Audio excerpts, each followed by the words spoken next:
All praise to Yahweh Bahashem Yahweh Shai. Double honor to the apostles and elders of Great Millstone. All right, in this quick video is going to be entitled, What is a Prophetess Revisited?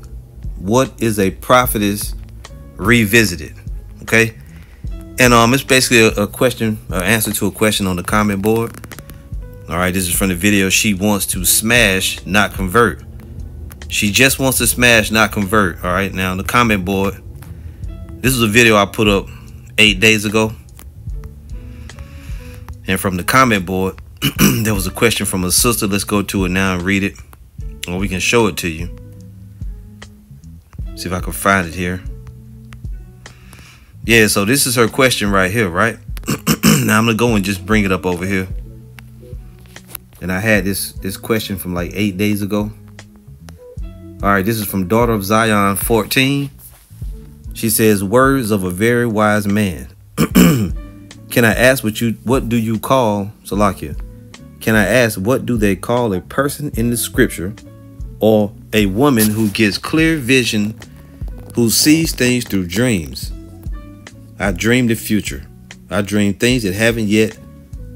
I guess you meant haven't happened yet, but then they happen. People call me a witch, psychics, but I don't put those wicked titles to myself.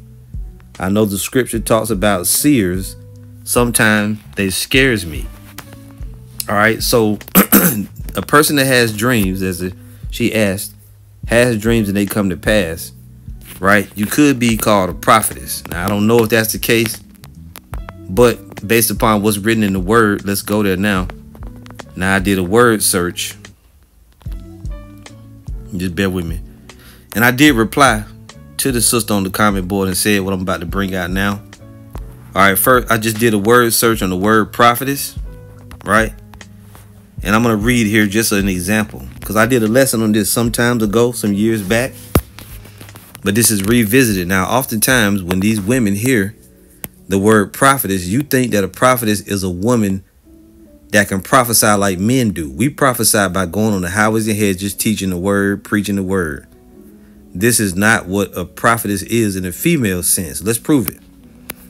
So when you do the word search, you get all these different scriptures with the word prophetess in it, right? And you immediately think that it's a female version of what brothers do, and it's not.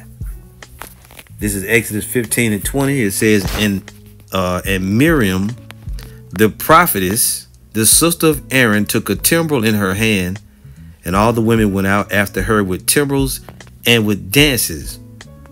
Right? They used the word prophetess. Let's get another example. That was Miriam. Judges 4 says, and Deborah, a prophetess, the wife of Lapidoth, she judged Israel at that time. That's Deborah. 2 Kings 22:14. So Hilkiah the priest, and Ahikam and Akbor and Shaphan and Asahiah went unto Huldah the prophetess, the wife of Shalem the son of Tikvah, the son of Harhas, keeper of the wardrobe. Now she dwelt in Jerusalem in the college, and they communed with her. So this is Huldah. So you had Deborah, Miriam, and Huldah, all called prophetesses, right? Let's get one more. Nehemiah 6:14. My God, think thou upon Tobiah and Sanballat, according to these their works, and on the prophetess Noadiah, and the rest of the prophets that would have put me in fear. So you see all these different examples, right? Now, hold on here. Yeah. Now that's in the Old Testament. I'm going to get the New Testament momentarily, but let's deal with this. So if you go into the blue letter and you look up the word prophetess right here. This is it right here. The Strong's. You look up the word. And it looks like Nabayah. Nabayah. That might not be the right pronunciation. But anyway, prophetess. Ancient type endowed with gift of song. That was Miriam. Right? Her prophetesses, but she was endowed with the gift of song. Later type consulted for a word. Huldah. See that? Not for preaching, not for teaching, but for a word that may have been given in the spirit. Then you had false prophetess Noadiah. So she was a false prophetess. Then you had wife of Isaiah the prophet. Now we didn't read that verse, but we'll go and read it. Isaiah had a wife, and his wife was called a prophetess. Why? Because he was a prophet. Now here you read it, it says a prophetess or generally inspired woman. By implication, a poetess.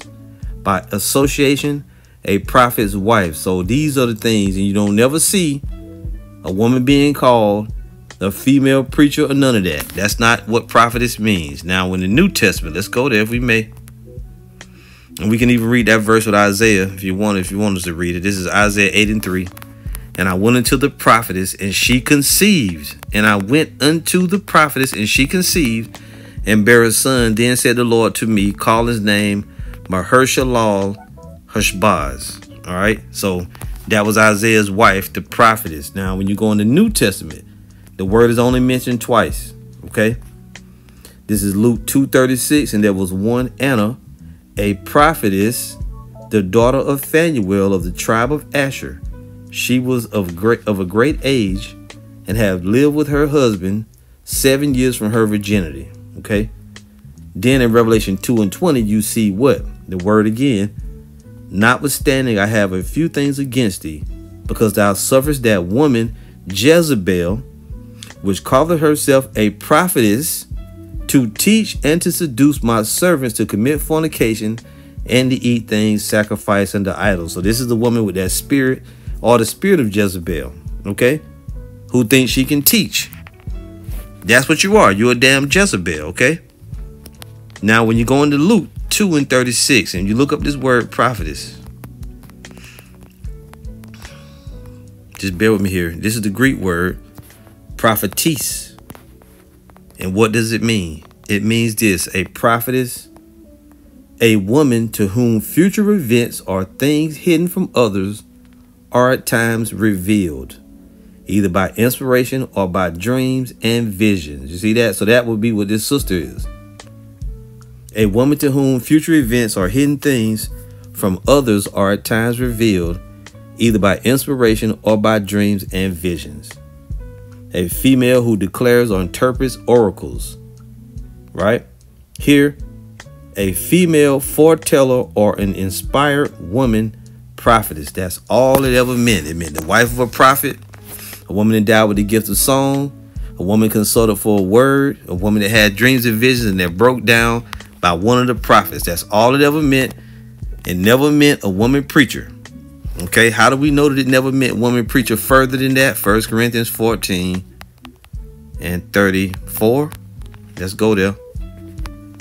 It says, we'll start at 33. For the Most High is not the author of confusion, but of peace, as in all churches of the saints. Let your women keep silence in the churches, for it is not permitted unto them to speak, but they are commanded to be under obedience, as also said the law. You got to close your mouth. You can't teach. The Most High didn't give you revelation of scriptures. He didn't give you the ability to break down the deep mysteries of the Lord. He didn't give it to you.